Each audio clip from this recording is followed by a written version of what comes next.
Hej och välkomna till podden Garnkärlek. Det är vi som är Helen och Susie. Ja. Och vi kommer till er från södra Sverige, närmare bestämt Lund. Stämmer. Alltså det här avsnittet satt långt inne nu. Ja, alltså inte på grund av vad man i vanliga fall skulle kunna tro att det satt långt inne på, utan detta var mer, alltså det här var lite pyssligt. Vi tänkte, vi har köpt oss fått en ny sån här rund ring som vi ska sitta och spela in i. Det ska bli bättre ljus. Det ska bli bättre ljus, ja. Och vi har ju våra myggor sen innan ju. Och då tänkte jag så här, men då uppgraderar vi också så vi börjar köra genom telefonen. Ja, så då provar vi det och vi höll på att klödda fram och tillbaka, testa fram och tillbaka. Och så skånska. Och så ville vi då ha så att vi får bra ljud. Så då ville vi ha in de här myggorna i iPhonen. Och då är det ju inte samma sorts koppling. Den ena är en sån och den andra är en platting. Så det går ju inte. Vi behöver inte gå in på de detaljerna för det är så över vårt huvud. Över vårt huvud. Men vi fixade det, trodde vi. Men det gjorde vi inte. Men så tänkte vi, nu skiter vi detta. Nu gör vi som back to basic. Och så vi sätter upp den vanliga kameran så back to basic. Nej. Då får vi inget ljud i mickarna. Nej. Eller rättare sagt, vi såg inte det. Nej, för då är batteriet slut.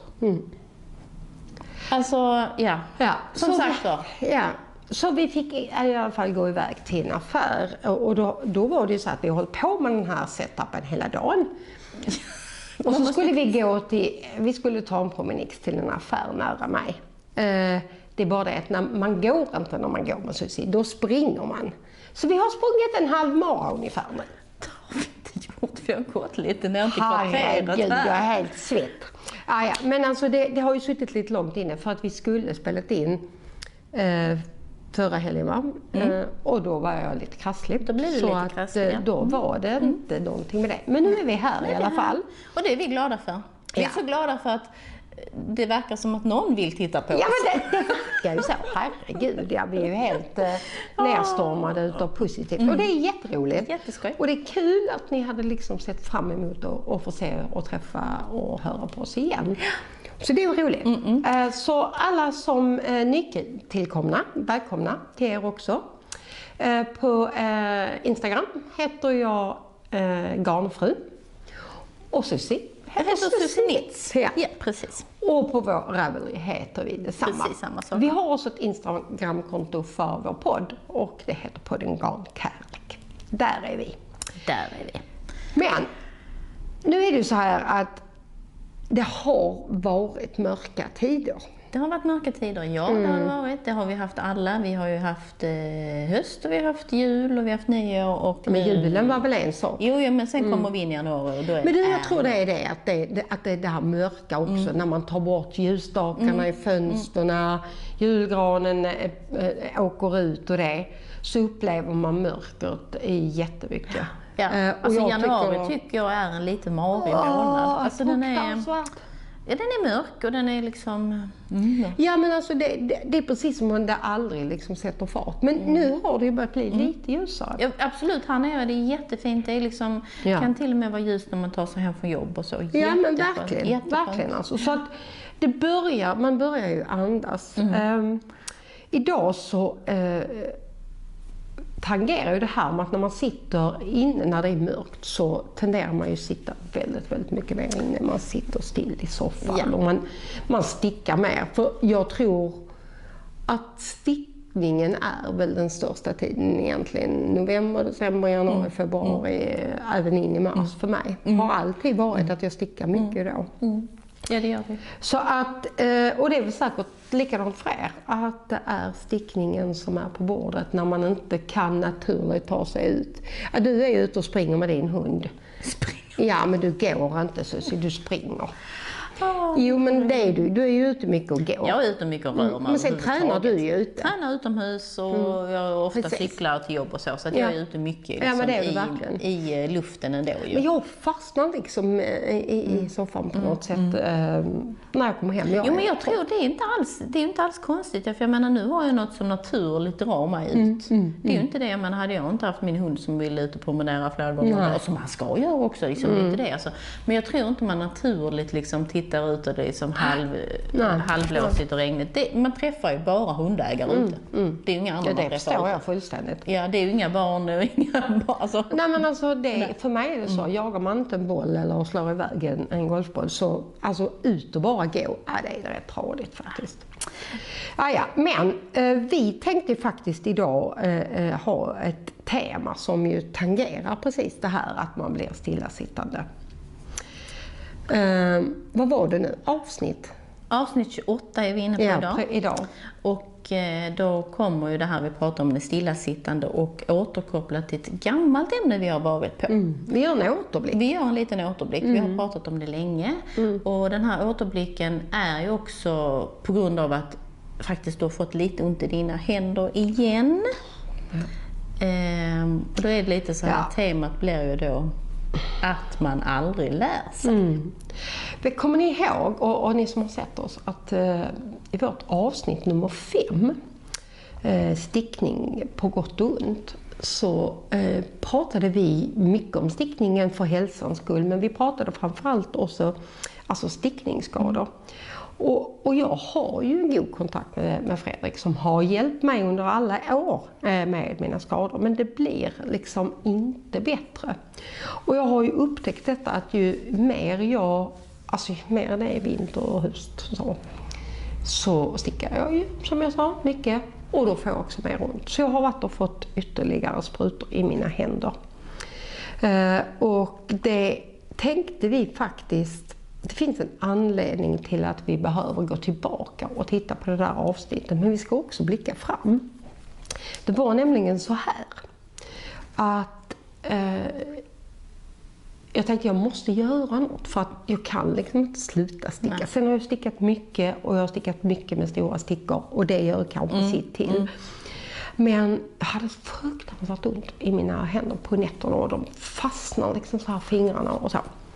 Så jag var hos en läkare, så sa han, lite kortison, men nu räcker det, du får inte mer. Nej, och då, nu är det slut. Nej, men han sa också en väldigt intressant grej. Jag vet inte om ni andra har någon erfarenhet av det, men ofta, i alla fall det han sa, hans erfarenhet var att det är ganska mycket kvinnor som får de här problemen när de blir lite äldre.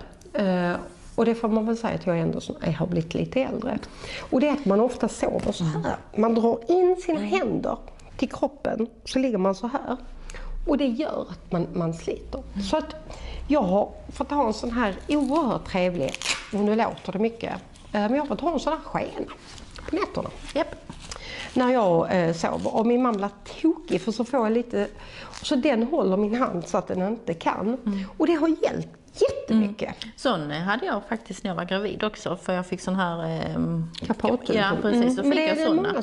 Men jag slapp ju operation i det. Så, så jag hade såna då också. Och det är ju samma där man liksom börjar med det här, man liksom drar ihop sig. Ja, men precis. Och det är det som också kan bidra, men att jag stickar så mycket spelar ju såklart jättestor roll. Ja, och det är ju... Men detta var i alla fall, jag tänkte det, men det räckte liksom inte. Ursäkta. Så. Det räckte inte riktigt.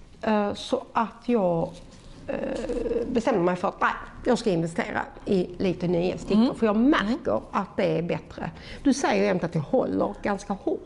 Ja, jag tycker för du har aldrig ont i dina händer.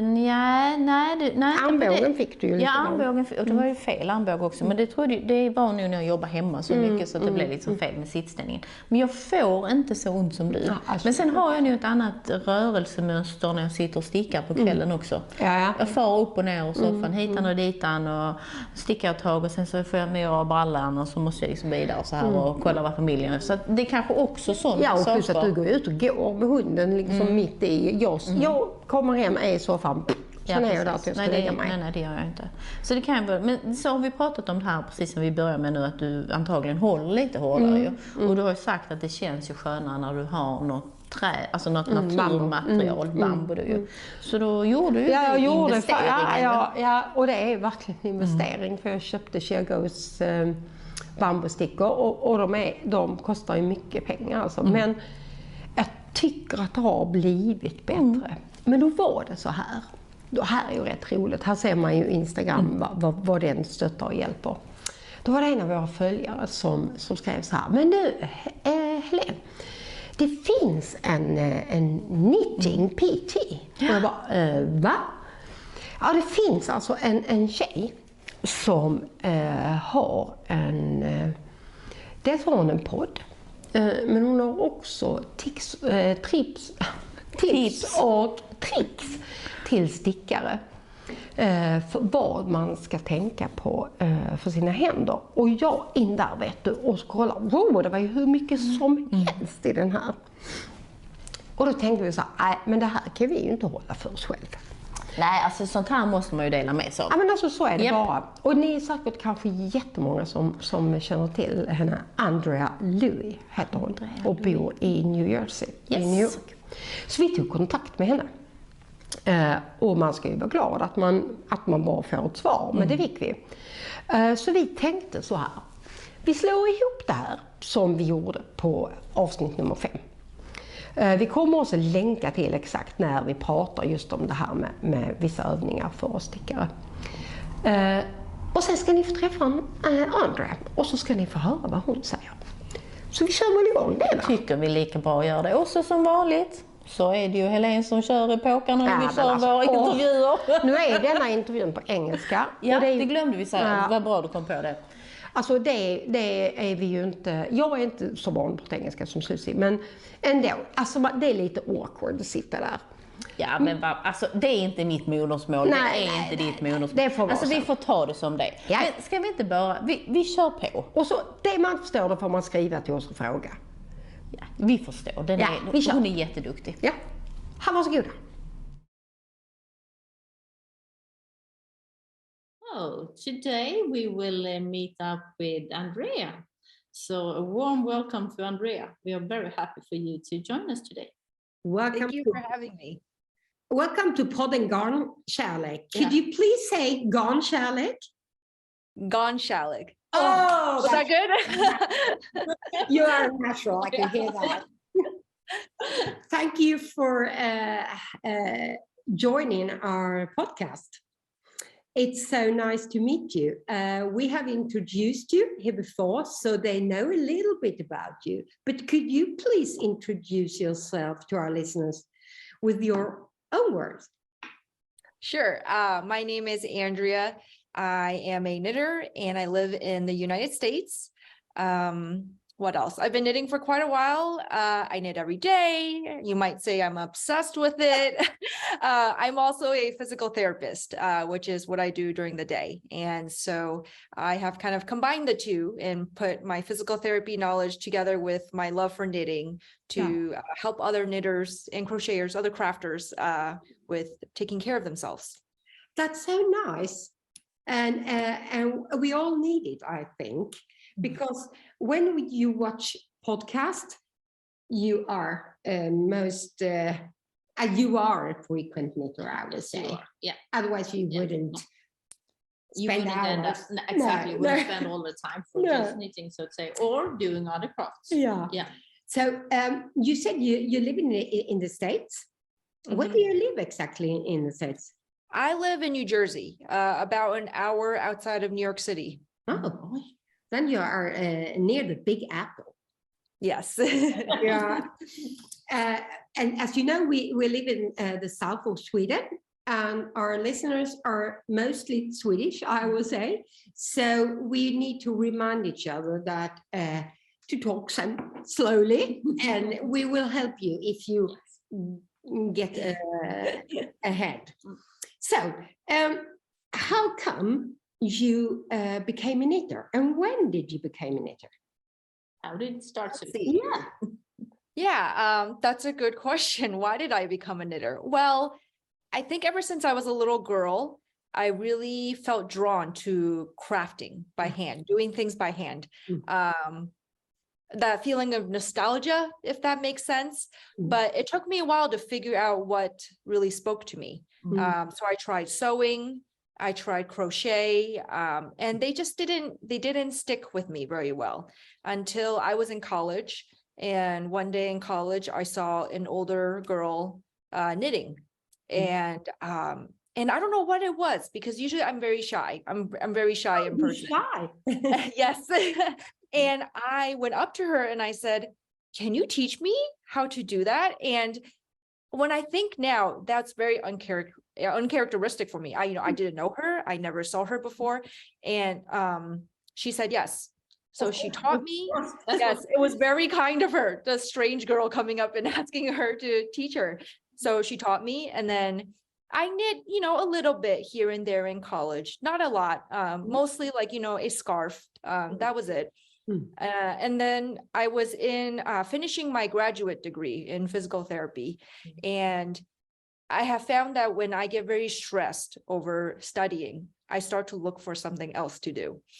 And at that time, I stumbled upon someone online who was writing blogs, and they were knitting socks.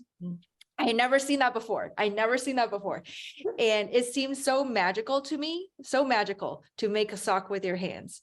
So I told myself, okay, after you're done studying for your board exam, and after you take your board exam, you will learn how to knit socks. That is your reward. Oh, that's good.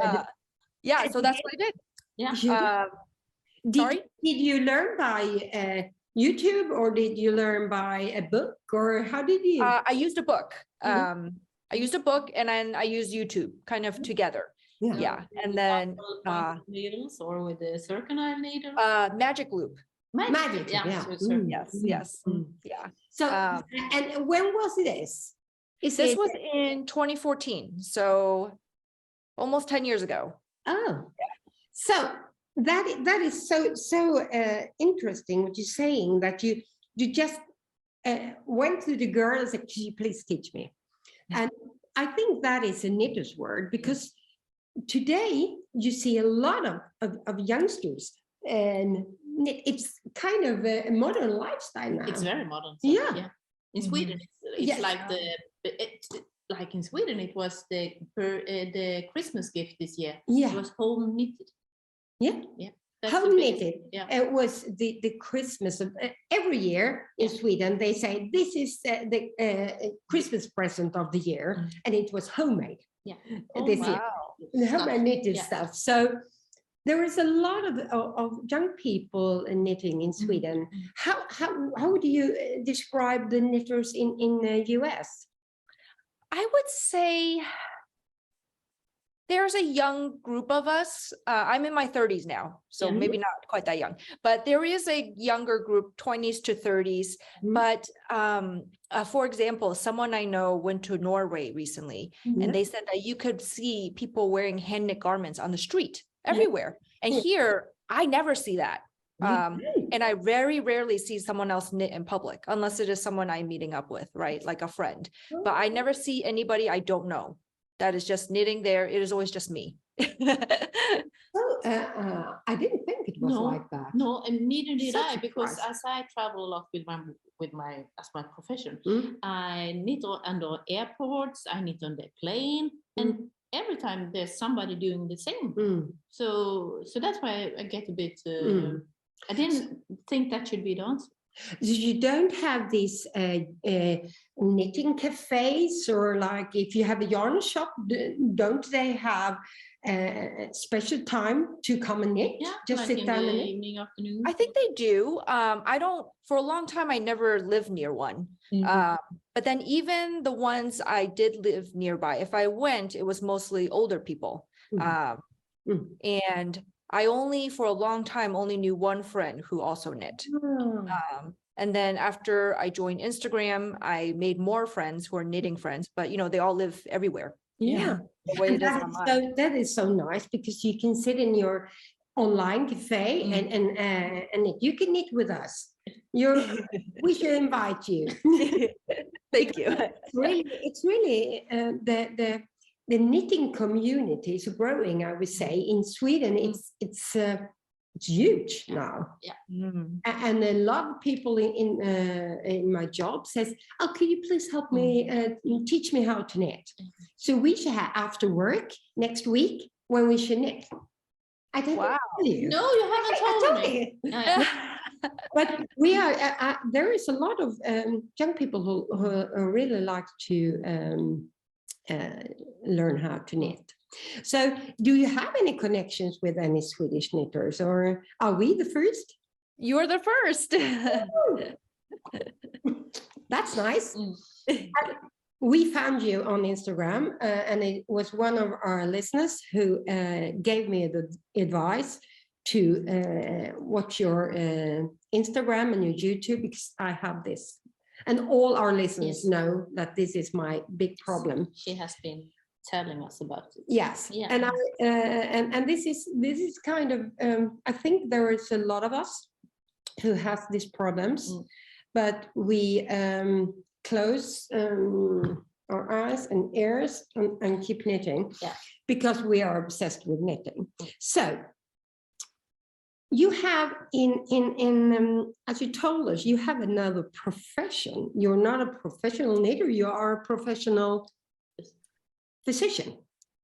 Do you say physician? No? Well, we say physical therapist in the United States. Yes. Yeah. And what? Tell me a little bit about your day job. Yes. So I'm a physical therapist, and my specialty is orthopedics, which means bones and muscles. Yes. And so my day job, I have worked in a variety of places, but until recently, I worked in clinics where I help people who have chronic pain or injuries, like back pain, neck pain, or sports injuries, that kind of thing, people of all ages. And recently now I work with the elderly in their homes. So I go to their home and help them, regain their strength to walk around their home or do their daily activities. Mm-hmm. And you like your job, I guess, since you're so you talk about it in with warmth. I do. I really do. It's a special kind of joy, I think, to help people get back to doing what they like to do. Understand that. So how did your knitting PT came to you? How did you start with that, and why? Yeah, it's a great question. So it started in 2021. So just 2 years ago. Yeah, 2 years ago now. Yeah. And it started because during the pandemic, we are all stuck at home. So I went onto Instagram and found that there's this knitting community on Instagram. And, I started to follow people, make friends, and see posts. And I started to see posts where people say, like, I have pain. What do you think I should do? Have you had this pain before? And then I would see people give advice that said, like, oh, just ignore, welcome to the club. We all have pain. Just ignore and get through it. And being a physical therapist, my job is to help people not be in pain. So I was horrified. I thought, no, this is not it. No. And for a while, I didn't know what to do about it, because it is a lot to type.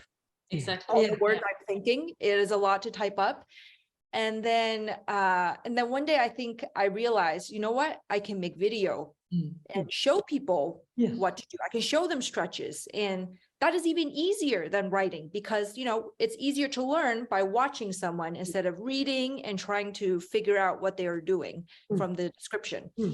And so, one day I just thought, I should just do it and put it there. And if, people want to see it, great. If not, whoa, whatever. And that is what I did. And then it kind of just blew up. That's so nice. It's so interesting, because when you visit Instagram, you are like, you could sit like this for an hour, and there's always it's feeding you with news. So I think there is not a lot of you out there who's giving advice in your area. So I think you might be the first that I've seen. You are very special. Yeah, you are special, girl. I think we're going to get into it a little bit more. When you are this frequent knitter, you motivate you're getting motivated by knitting, and you might be relaxing be relaxed by the knitting. How should you motivate yourself to listen to your advice? What is the thing about that? So it is a long-term way of thinking, right? So I find a lot of the people who are just knitting through their pain, ignoring it, they're thinking short-term. You know, I am enjoying my knitting, and that is what I'm thinking about. I'm enjoying it right now. But I encourage you to think about it from long-term. If you are knitting and you are in pain, you can get to the point where if you keep ignoring it or you don't do anything about it, that the pain can set in and become chronic, where it will hurt all the time, not even when you're knitting, or it can hurt so badly that you cannot knit without extreme pain, or it can, there can be so much pain and inflammation in the joints or in the muscles that you need to actually stop knitting for a while to give your body a chance to heal. And I believe this heavily in my professional job too, where it is better to seek help and to do something before it gets bad. For example, I will sometimes see patients who maybe, have neck pain. They maybe started 1 week ago, but they come see me right away, and we can work on it and get that pain to go away fairly fast, as opposed to someone who has neck pain for years and years, and then they go ask for help, and then it will take just as long to get rid of that pain. Like one thing I try to tell people is to expect that however long you have had pain is how long it may take to go away. So if you have had pain for, 5 months, it could take 5 months of work to get that pain to go away. But if you only have pain for a week, then it can be resolved much faster. I think that's a really good one. So if we have pain, do something about it. Directly. Don't put your head in the sand. No. No head in the sand. No, but I think and it must be like that also, that if you are a frequent knitter, you are aiming for some pain anyhow. So you might be proactive with your tips. What do you say about that? Yes, I would say that is also important, to be preventative. So, if you knit every night, then even if you maybe don't have issues right now, it would be good still though to maybe do a few stretches at the end of the night when you're done, just to allow your muscles in your hands to relax. The muscles in your hands, your forearm, your shoulder to relax. The same way your mind relaxes when you're knitting. And when you're done, you have to, thank your hands and your body for doing that for you, and give them a little care too. Yeah. We have been watching your on your YouTube channel. You have a lot of videos that are easy to follow, and we will link to your channels. And you will also, I know you will give us some advice on what videos could be useful. So when you start recording your videos and giving advice, what was the reaction? There was a lot of reaction of, oh, I did not know this, or, oh, that is a good idea. I didn't think of that. And that surprised me. But when I think about it deeper now, maybe you shouldn't have, because this is, my life. My life is thinking about these kinds of things, and not everyone has that profession, right? And yeah, it surprised me that there was so much surprise around it. But then there was a lot of good feedback. A lot of people said, I should try this, or I should do this. And, once in a while, someone will message me and say, oh, I've been doing the video that has helped with this pain I've had. Thank you so much. Yeah. It's so interesting. Because I think it's quite interesting also, as we have been looking at the videos. And I think it's because it's such an easy different kind of movements you need to do. It's not complicated. No. It's almost like, oh, is this small thing going to heal me? And it feels good. And exactly, it feels good. And it's such a small one. It's a small effort. Yeah, exactly. It's a small effort, and it will benefit you in the long run. Very, very. I think it's. I think it's marvelous. it's marvelous, and it's so nice that you are giving out this advice. Yeah, and it's really important, I would say, because I think knitting is kind of a mental health thing as well. You should not forget that a lot of knitters knit because they relax the mind, but then they injure their body if they do it without doing an exercise. Could you please explain what is actually happening with the body when you knit a lot? yes. So I have my knitting here with me to demonstrate a little. Yeah. Oh, good. If you knit a lot, so with knitting is something that in the industry we call repetitive stress. Yes. And what that means is you're doing the same motion over and over and over again. And even, regardless of what position you're in, if you do something over and over and over again, inevitably your body will react to that. So when we are knitting and we are doing, we are holding and we are constantly, throwing our yarn, or if you knit continental, picking your yarn and just always doing this motion of our needles going back and forth, our hands going back and forth, back and forth. It is, you can see it is the same motion. It doesn't change much.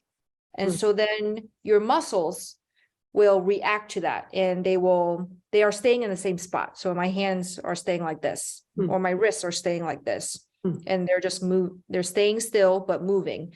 And your muscles, when they are always tensing, that makes them unhappy after some time. They get cramped, or they can just get very strained, and sore too. And so when you do that over and over again, that will create those muscle soreness.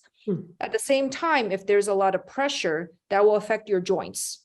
So finger joints, your wrist, your thumb, and that stress can also create inflammation, pain, tenderness in the joints themselves also.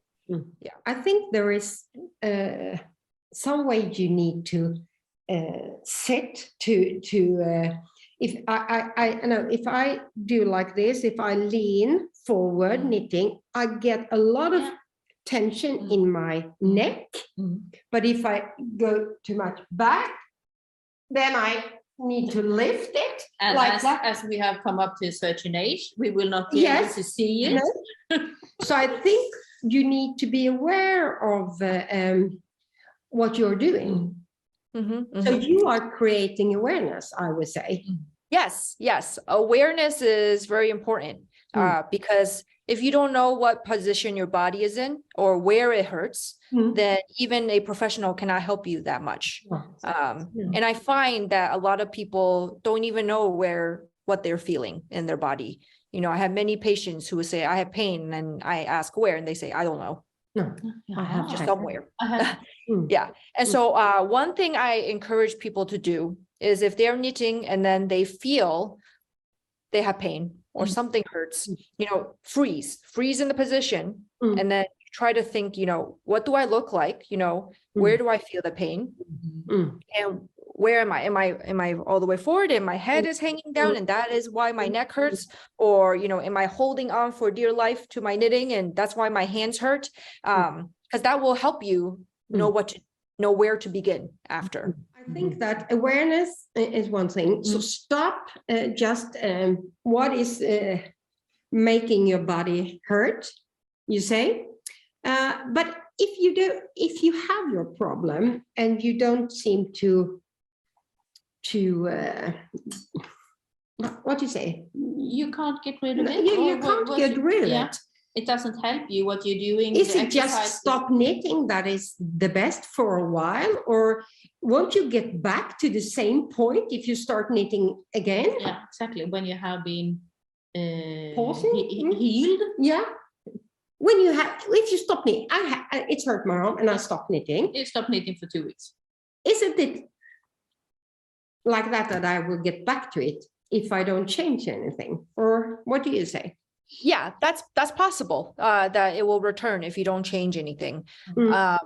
And for that, I made some videos, which I can link you also, on postures for the wrist in your example and what to avoid. And you can, those videos are to help you to be able to look at how your wrists look and see, maybe where is the problem that is creating the pain. And also when you're taking that break, if you have a lot of pain and you take a break from the knitting, it is important to not just, do nothing, but to, stretch, to strengthen, to do some exercise to help the muscles and the joints heal before you get back to it. So what you're saying is that if you're knitting and you think that, yes, I need to have a pause, the pause isn't to take up your phone and scroll during it. That's what you're saying. No, because so my wrist hurts when I just go like this or this at Instagram. So no, we need to do something else. Yeah. So your special advice, what should that be? I think there's two parts. One is these wrist exercises and stretches that I will send to you that you can show. The second is to make sure you have very good lighting when you are knitting. Because even if you have perfect eyesight, if you cannot see your knitting that well, what you will do is you will, like this. And exactly. Yeah. And I find I do it too. If I am knitting and it is a little dim and the light is not that good. So I always say as much light as you can have so that, you can see your work, no problem. Because if you are trying to see, then the entire body is going to tense up and, that's not good. That's not, and I can, yes, I do like that sometimes. Yes, I do. Yeah. And she says, where are your glasses? Put on your glasses. Because that is, then it's also about the yarn and the fabric you're knitting in with. So do you have any advice for how to choose needles or so? Do you have any advice on that? I have a little bit. So I would say, there are two main categories, right? The metal and then the wood. Yeah. And so wood is lighter. So if you feel that everything feels heavy, wood might be easier. At the same time, if you knit tightly, if you're knitting very tightly, then maybe steel, the metal would be better because the stitches will slide easier and you are not shoving them, right? But at the same time, if you're using very slippery yarn, silk or the mohair and anything like that, then, metal might be better because then you won't be holding on so tightly to make sure your stitches don't fall off. Exactly. Yeah. It's like that. But I also have noticed that if I'm knitting on thin or thick? Thick needles, I get more pain. I love to work with Icelandic yarn, and it's quite thick, and then I get pain. Yeah, but I think that you are holding to your work quite hard when you do it. Maybe I do that. Yeah, I think you do that. I think. Yeah. Maybe because it's always combined. No, it's so interesting, and you need to do it, and you're so into it. Yes, but it's often that I knit in 2 or 3 or 4 colors, and then you concentrate. Exactly. Yeah, you need to. It could be that, but also when I knit with a larger needle, I actually get more pain. So wood or metal, yes, it depends on the wood or the fabric, so to say. Yeah. But we will take care of our wrists, and we will have great light. So do you say that? Do you mean that the most frequent injuries is in the wrist, or is it in the neck? That I thought it was neck. I think it could be split. you know, and it depends on where people hold their tension, right? Some people, when they get very nervous or they're working very hard, their shoulder come up, and the other people, they just hold tightly up here. So I would say, it could be split evenly. Yeah. It's so interesting, and I will actually create some awareness for myself now. Yes. I will actually do that. Det var Andrea. Det var Andrea, ja. Hon är ju engagerad, det får man ju verkligen säga. Något annat kan man verkligen inte säga. Och jag tänker också på det här att det är så viktigt att vi gör de här sakerna också. Absolut.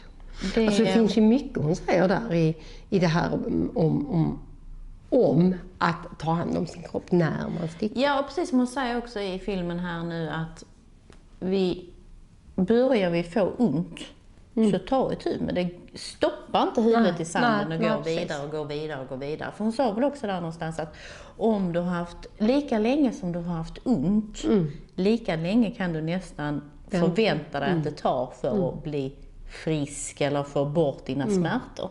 Och det tycker jag man får. Jag tyckte ändå det var ganska hoppfullt på något vis. Jo, hon är ju en hoppfull människa, det måste man ju vara ju. Jo, men alltså det är ändå så tycker jag ändå att, hon menar det är ju inte kört och så, men om man tittar på vad det är som då krävs så är det ju stretching och det här att ta pauser, lyfta på rumpan och liksom stretcha och använda den till. Och det är ganska enkla övningar som hon ska få tips om. För det får vi se, vi kommer visa er senare på dem också. Ja, men det kommer jag. Ja, precis. Men däremot så var hon ju väldigt, väldigt noga och berättade för oss om hur viktigt ljuset är. Det har vi ju aldrig tänkt på. Vi tror att vi ska ha ljuset för att vi ska se vad vi gör så att vårt projekt blir fint. Men detta är ju lika väl för att vi inte ska... Alltså som man håller på. Och det visade du mig nu vad du hade råkat få fram. Ska du... Alltså, det här är så jäkla löjligt. Alltså så när jag är ute och springer i skog. Men alltså jag använder en sån här. Alltså den är så tramsig. Men jag tycker det här är skitbra. Den här är bra för den kan jag ställa in så här. Och det gör per automatik så att då lutar jag mig. Alltså jag sitter ganska rakt, va? Alltså man säger dör bänget. En gång hade jag med mig Bäng, det ska hon ska. Ja. Alltså en gång hade jag med mig den på bio. Bio? Ja. Och Peter, min man, han bara, alltså ta men ner det gick väl inte? Då måste de som varit på bio måste bli irriterade. Ja, jag fick ju inte sticka överhuvudtaget. Så lägg ner det. Ja, jag tänkte. Men alltså hon sa enkelt, jag tror jag köpte den här på, det där med... Ja, men det är säkert någon sån vanlig butik som har... Och de här finns ju i alla prisklasser. Ja, men precis. För vi har ju såna här, bägge två såna här man sätter här runt halsen med såna små. Men du får ont i nacken av dem. Alltså den är inte tung, men jag känner att den tynger. Alltså min sån här, alltså ni skulle sett det i somras när jag skulle träna min overlock. Då fick du ha en sån. Ja, det var inte klokt. Jag hade mina glasögon. Alltså jag har ju linser, men så har jag glasögon i vanliga fall. Så jag hade mina glasögon. Jag fick ha mina läsglasögon utanpå. Jag hade mina de här för jag skulle kunna se in där. Alltså, jag satt för det var ju på kvällen jag ska göra det också. Jag satt så med en ficklampa. Så.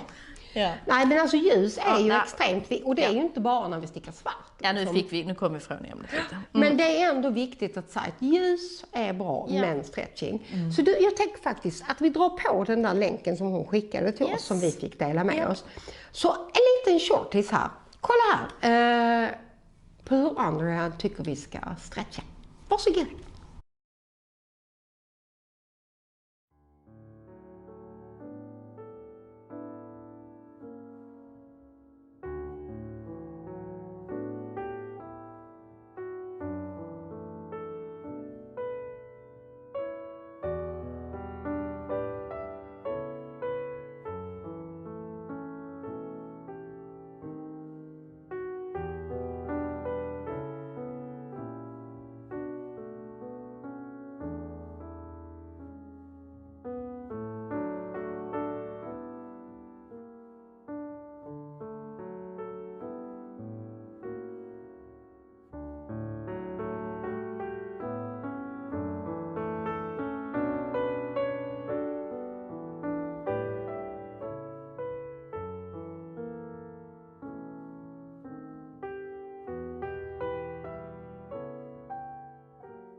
Ja, så det är ju nästan det som lite vad Fredrik visade tycker jag.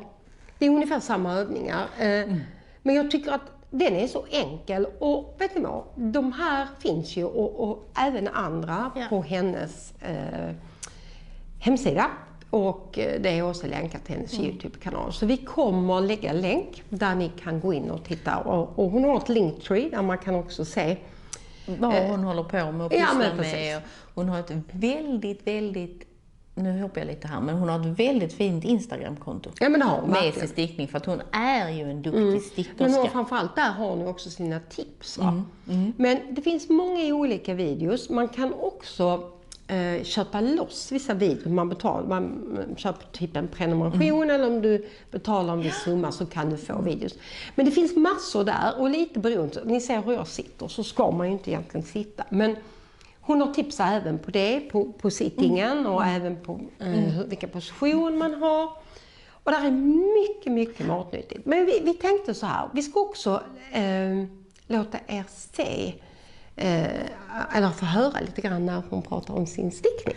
Och där får vi lite tips kring det. Absolut, så att vi kör väl på den. Den rullar väl på nu, tycker jag. Varsågoda. We have also been watching your Instagram and we have also been watching your podcast, and you are really a well-trained knitter, I would say. You started 2014 and you knit a lot. I saw your 22 the pile, yes, and it was a lot. Yes. What do you love to knit? Yeah, the absolutely go-to. Right now, I love to knit sweaters. Both for you or for the family also? Both myself and then my daughter. Yeah. She loves to wear the knitted sweaters too. My son, I make him a vest. He won't touch it. No.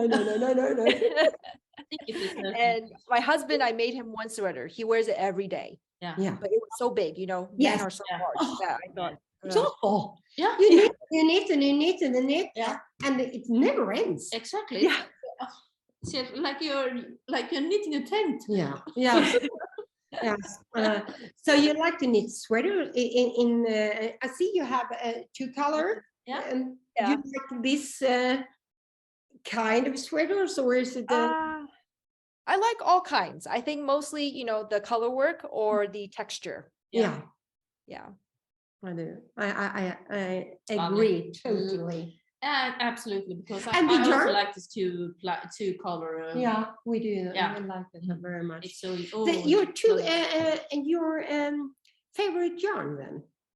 I like merino, 100% merino. My skin is very sensitive, Yes. so I cannot do the rougher yarns or mohair or alpaca. I can't. It makes me itch. Yeah. Yes. It's not like you and me. We do this wool all the time. We do wool all the time. Wool all It the should be time. itchy and stuff like that. Yes. We love that. But I think we are kind of a typical Swedish knitter, I would say. Yeah. We love the wool. So merino is your go-to? Mm-hmm. That's very nice. So now we are a little bit curious about what are you knitting on right now? I am knitting many things, but the main thing I am knitting on right now is a sweater.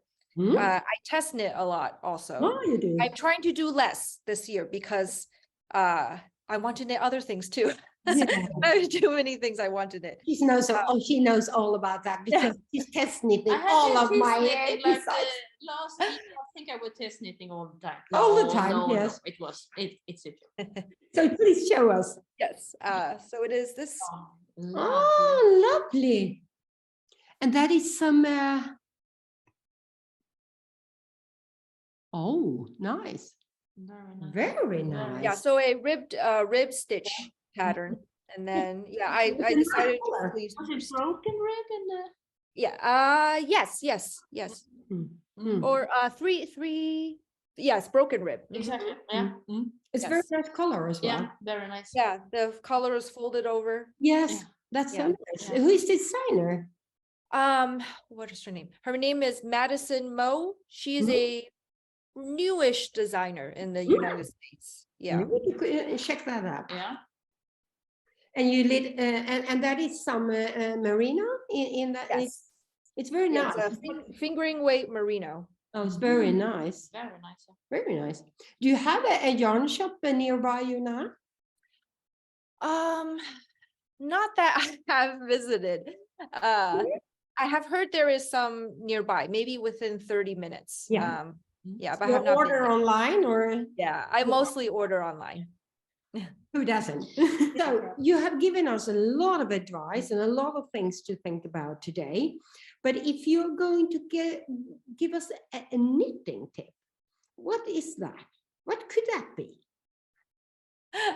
Oh, I feel like I'm not qualified to give knitting tips. My other tip is if there is someone out there who, like me, cannot do, the mohair or the Surrey alpaca. And, nowadays there's a lot of people making designs with, the fine fuzzy yarn. Mm-hmm. I have found an alternative. Her name is Qing Fiber, Qing. She is in London. And she makes a cashmere lace weight that is fuzzy. Let me get it and show you. Please do.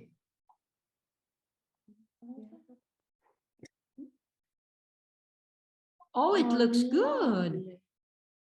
Looks very good. And could you show us the? So this is the which way? This way. This is the label. G fiber. Oh, this looks good. And it's like lace. Mm-hmm. So nice. Yeah, very soft. So it's soft. Not itchy. No. Yeah, very soft. Oh, we need to. We need to go to London. Yeah, we need to go to London. We go. Let's take a trip. No. So it was very nice talking to you, but we need to come to the end of this. But we might get back to you with more questions, because it might be that our listeners have some questions, and then we get back to you. You never know. But we are so grateful that you could do this for us, and that we could share some tips and some. It's so nice meeting someone somewhere from US. Yeah, from the other actually side, on the other side. So if we will get back to you if there is anything, and you get back to us if you have any questions, and we will say thank you from us. Yeah, we are so grateful. We used to say like this, we say over and out, and then we flip and cut the recording. So we do it like that today. Thank you very much for joining us. Yes, we are over and out from Sweden. See you. See you. Bye. Bye. Thank you. Så, välkomna tillbaka efter den här sista biten nu vi har sett av Andrea. Jag tyckte det var rätt så mysigt det här med jag tyckte det var rätt fin den hon stickade moe. Ja, och jag tyckte det var rätt så roligt att se om det här nya garnet hon hade fått istället för fluffet. Alltså att man får lite annorlunda tankar. Men det där är ju, alltså det tänkte jag på när vi lyssnade på henne om. Är det vi nordiska stickare som liksom bara tar för givet att man liksom ska kunna ha ull? Eller stickare i ull? Men alltså jag skulle nästan kunna tänka att det har lite härledning på vad vi... Kylan. Alltså, kylan, hur vi lever, våra temperaturer. Så det kan det nog vara. Men sen är det ju olika hur känslig man är på huden. Ja, men jag tror att, det är mycket, mycket möjligt. Men jag tror att det är mer naturligt att jag vet när vi är i Spanien så, alltså där finns, vi var ju en garnaffär, där hade ju i princip ingen ull. Så att jag tror att det är ganska typiskt nordiska länder att man stickar ull. Men jag får en hel del frågor när jag sätter till mig på garnfrön. Ja, men nordiska kanske lite ro. Jag tänkte så här, England, Tyskland. Ja, det är alltså klart, det är klart, ja. Sen när jag ritar på kartan här. Men jag tror ändå, för jag får en del frågor att man är känslig mot ull. Vad kan man byta ut till exempel ett loopy eller ett tretrådigt eller tvåtrådigt ullgarn? Får jag en del frågor på alltså. Ja, jo men alla klarar ju verkligen inte av de här ullgarnerna. Alltså absolut. Och vi kan ju ha det rakt in på kroppen. Ja, det är inget problem. Alltså. Men det är också det som vi också... Men jag kan ha det, min man kan ha det med min son. Han gillar inte. Han går ju bananas totalt. Det går ju inte överhuvudtaget. Han bara, ta bort det. Mina är inte alls känt, tack och lov. Ja, tack och lov. Men det är ju olika hur man är. Och det är det får ju var och en göra som det vill. Och sen är det inte alltid att man vill ha ett ullplagg. Nej. Men jag tyckte ändå det var rätt så intressant att hon gav ett bra tips där. Tycker jag. Mycket vi kollade lite grann på det. Det finns många fina. Ja, jag fick en sån här tänk nu att liksom, gå in och följ henne på hennes Instagram. Hon lägger ut rätt så ofta. Så då gör ofta uppdateringar på sitt Instagram. Och då får vi också en påminnelse om att vi faktiskt ska göra detta. För att vi är ju duktiga. Vi har ju vår telefon, vi har ju vår stickning. Det är ju ändå det vi pysslar mycket med liksom. Och då får vi en påminnelse. Att liksom gör de här avbrytningarna. Ja, precis. När du menar att det kommer ett inlägg från henne. Ja. Så det är absolut så. Men jag tror att hon har ett fint linktree och där länkar hon både till alla sina aktiviteter. Så tack så mycket Andrea, det var kul. Och hoppas att ni också känner att ni har fått lite glädje av detta. Som sagt, en reminder till oss alla att alla kan drabbas av de här skadorna. Och det är faktiskt begränsande något enormt. Ja, men du, yes. Nu har vi ju snackat och dilleladdat rätt mycket så det är kanske dags att wrap it up. Ja, chop. Jag tänkte faktiskt att vi skulle inte kunna prata lite om vad vi har för lite stickning i vår... Nu tar jag henne lite på sängen här. Vad vi har för planer för stickningen framåt. Ja, du menar så. Ja, jag menar nu innan vi börjar spela in så har vi ju varit och tagit lite kort och så här. Och vad har vi gjort det? Ja. Hon är inte helt bekväm att prata om detta så här. Nej, och detta blir ju liksom reklam för min egen verksamhet kan man säga. Men det är väl ingen hemlighet att jag har släppt ett antal designs under, alltså det har ju blivit liksom en katapult ungefär. Ja, det var nog inte men det var inte min tanke. Nej, det har ju verkligen bara rullat på. Jo, men det är också därför att jag har, det ena idén har lett till den andra. Det började med att jag i augusti publicerade Koftan Fjäderlätt. Och sen har den fått ett antal ättlingar. Och det kommer, jag tror det är det du far efter, Susie. Jag far efter 2 ättlingar. Men det kommer ju 3 så att... Ja, men jag far först efter. Ja, precis. Ja. Jo, det kommer ju 2 nya nu. Jag kommer ju att släppa en kofta för det 2-trådiga. Och den här, alltså det här ska ni veta, var faktiskt ursprungskoftan. Därför att min tanke var att Koftan Fjäderlätt först skulle vara stickad i 2-trådig ull. Därför att jag älskar 2-trådig ull och jag har ju en förlaga till den här. Men eftersom jag skulle släppa den på Nordic Knitting Society mitt på inför hösten och lättloop i mitt favoritgarn.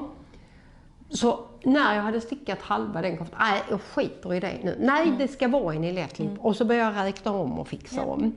Så det var ganska naturligt. Så att den kommer först nu.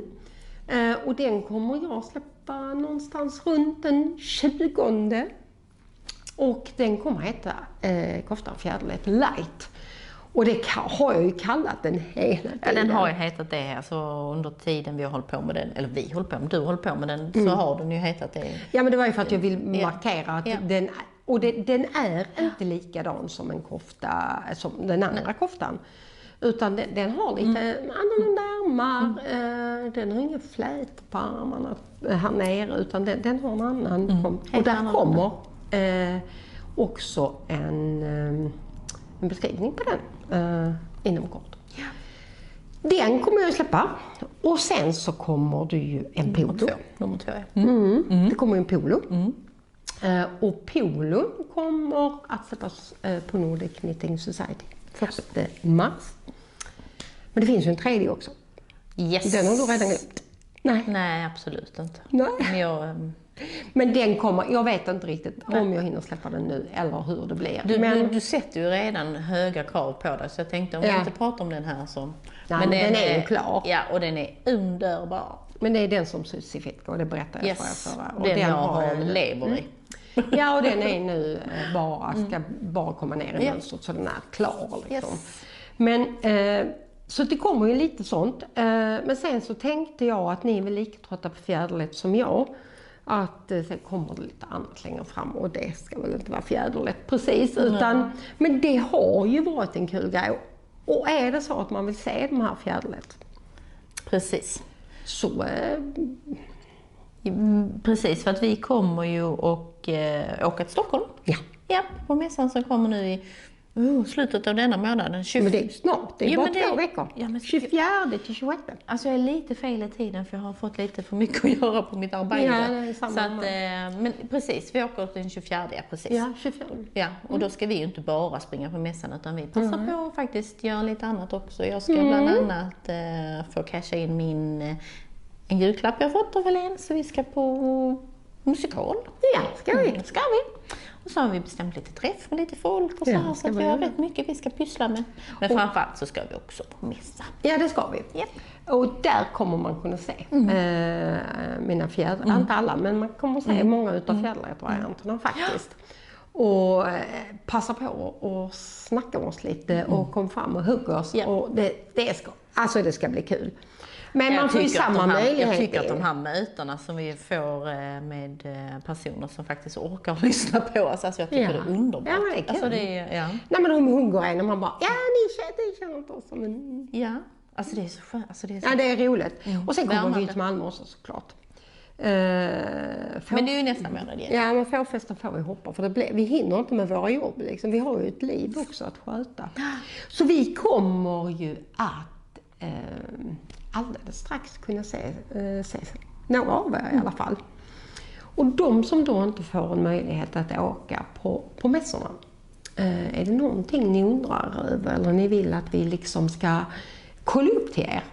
Skriv till oss i podden och så ser vi vad vi kan hjälpa er med. För det kan vara så att man bor så långt ifrån att man inte får den möjligheten. Men skriv till oss då. Kan vi väl se vad vi kan hjälpa till med? Ja. Vi kommer att finnas där. Och det ska vara roligt att träffa er alla. Yep. Men då blir det mycket dilledallan idag också. Det blir mycket dilledallan idag också. Det skulle det inte bli, men så här blir det. Detta är vi. Det här är vi. Ja, men det är kul det här tycker jag. Och jag hoppas att ni får glädje utav Andreas tips. Men även titta på avsnitt 5. För där finns en del matnyttigt som också handlar om det psykiska välbefinnandet. Ja, som precis. Faktiskt. Ja, precis. Och det här med utbrändhet. Och det ligger ju också alltid varmt i vårt väldigt hektiska samhälle. Vi måste fundera på det väldigt mycket faktiskt. För att det är bedrägligt. Med utbrändheten bara kommer att smyga på. Och det pratar vi faktiskt om i avsnitt 5. Ja. Så de som inte har sett det innan, get back to it. Eller kanske ni vill repetera. Ja, jag tror vi alltid behöver repetera detta. Alltså nu är jag så himla sugen på att sticka. För nu har vi hållit på en hel dag med det här. Men vi ska serveras lite god mat först. Min kära make, ska vi fixa lite mat till oss? Så det har vi på gång också. Ja, det har vi. Men vi säger väl som vi brukar. Vi säger väl det. Nu säger vi det. Slut för idag. Over and out. Over and out. See you.